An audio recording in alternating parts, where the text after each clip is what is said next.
Dear students, मैं पुरुषोत्तम मिश्रा आप सभी के उज्जवल भविष्य की कामना करता हूँ। आज मैं जो बताने जा रहा हूँ वह है अरस्तु द्वारा प्रतिपादित परिवार सिद्धांत। तो विख्यात राजनीतिक चिंतक अरस्तु ने अनेक सिद्धांतों को प्रतिपादित किया है, जिसमें परिवार सिद्धांत भी अपना एक विशिष्ट स्थान रखता है। सुप्रसिद्ध चिंतक अरस्तु का मत है कि दिन प्रतिदिन की आवश्यकताओं की पूर्ति के लिए जो प्रथम समाज प्रकृति के द्वारा स्थापित किया जाता है वही परिवार है।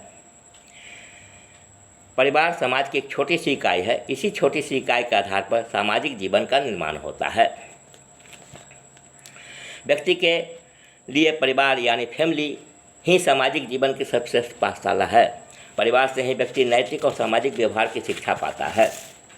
राजनीतिक चिंतक अरस्तु ने परिवार के महत्व को बताते हुए कहा है कि व्यक्ति को सामाजिकता और नागरिकता से संबंधित बातों का ज्ञान कराने वाला परिवार ही होता है। व्यक्ति को प्रेम, घृणा, उदारता, अनुदारता, न्याय, अन्याय, सत्य असत्य के बीच अंतर करना भी परिवार ही सिखाता है। परिवार से ही व्यक्ति माता पिता के साथ अन्यान्य के साथ सद्व्यवहार करना सीखता है और अनुशासनात्मक जीवन जीना सीखता है। परिवार के द्वारा ही व्यक्ति राजनीतिक जीवन के विषय में भी जानकारी प्राप्त करता है। सचमुच परिवार का व्यक्तिगत, सामाजिक, राजनीतिक तथा अन्य क्षेत्रों में महत्वपूर्ण योगदान है। अरस्तु ने कहा है कि विभिन्न परिवारों के सहयोग से कई गांवों के सहयोग से राज्य का निर्माण होता है। अरस्तु का मत है राज्य परिवार का एक विशाल तथा विकसित रूप है। अरस्तु ने कहा है कि व्यक्ति की राजनीतिक जीवन की यात्रा में परिवार प्रथम मंजिल है। व्यक्ति के लिए परिवार की सदस्यता उतनी ही स्वाभाविक है जितना कि राज्य की अनिवार्यता। इन दोनों के बिना व्यक्ति के व्यक्तित्व के विकास की कल्पना करना असंभव है। सुविख्यात दार्शनिक अरस्तु ने कहा है कि व्यक्ति को व्यक्तित्व का विकास करने के लिए परिवार में ही महत्वपूर्ण योगदान मिल सकता है। वस्तुतः परिवार यानी फैमिली मनुष्य की विभिन्न आवश्यकताओं की पूर्ति के लिए एक स्वाभाविक संस्था है और इन्हीं आवश्यकताओं की पूर्ति के लिए नर नारी एक दूसरे के साथ रहा करते हैं। प्रोफेसर बार्कर ने कहा कि अरस्तु ने परिवार के स्वरूप को पैतृक माना है। अरस्तु ने परिवार के स्वरूप को पैतृक इसलिए माना है क्योंकि उसका मानना था कि स्त्री को पति यानी हस्बैंड की परामर्श की आवश्यकता होती है और स्त्री के जीवन में पति का स्थान अत्यंत महत्वपूर्ण है। जीवन के सारे क्रियाकलाप का संचालन के लिए स्त्री को पति का निर्देशन प्राप्त करना जरूरी है। वयोवृद्ध व्यक्ति को परिवार का मुखिया नियुक्त करने पर भी अरस्तु ने बल दिया है। परिवार को चलाने के लिए एक मुखिया को शक्ति प्रदान करने की बात भी अरस्तु ने कह रखी है। दार्शनिक अरस्तु ने कहा है कि परिवार प्रेम पर आधारित होना चाहिए क्योंकि व्यक्ति एक दूसरे के सुख दुख को परिवार में रहते हुए अच्छी तरह समझ सकता है। यदि परिवार के सदस्यों के बीच प्रेम और सहयोग की भावना नहीं हो तो परिवार नहीं रह जाता। परिवार के सदस्यों के सुखमय जीवन की कल्पना भी करना संभव नहीं हो पाती। राजनीतिक चिंतक अरस्तु की उक्ति है कि व्यक्तियों से बने परिवार का ही विशाल रूप राज्य है और इस दृष्टि से व्यक्ति और राज्य में गहरा संबंध देखने को मिलता है। इस प्रकार परिवार एक प्राकृतिक अनिवार्य संस्था है।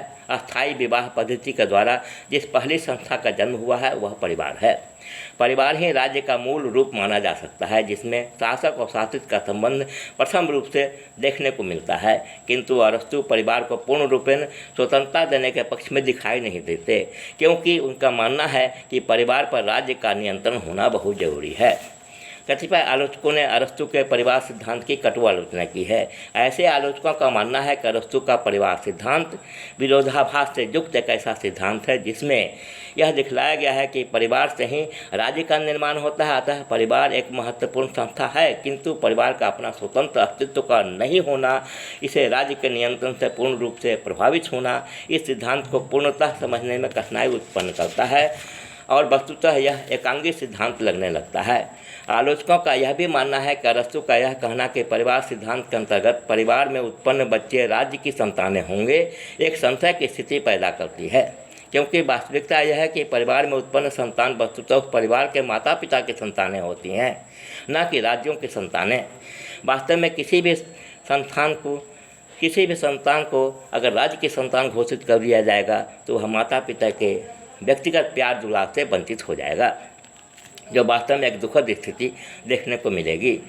प्रेम प्यार के बिना जीवन यापन करने की बात असंभव था महसूस होने लगेगा। इस प्रकार आलोचकों के अनुसार अरस्तु का परिवार सिद्धांत एक एकांकी सिद्धांत कही जा सकती है। यह वास्तव में अपूर्ण और एकांकी है। यद्यपि आलोचकों ने महान चिंतक अरस्तु के परिवार सिद्धांत की कटु आलोचना की है, तथापि अरस्तु का यह सिद्धांत एक ऐसा महत्वपूर्ण सिद्धांत है जिसमें परिवार से संबंधित तथा राज्य से संबंधित कई महत्वपूर्ण बातों की जानकारी मिलती है, कई महत्वपूर्ण बातों की झलक देखने को मिलती है। परिवार को अच्छी तरह समझने में भी यह सिद्धांत महत्वपूर्ण भूमिका निभाता है। अरस्तु के परिवार सिद्धांत एक सराहनीय सिद्धांत है जिसमें कई प्रकार के अच्छे तत्वों का समावेश है।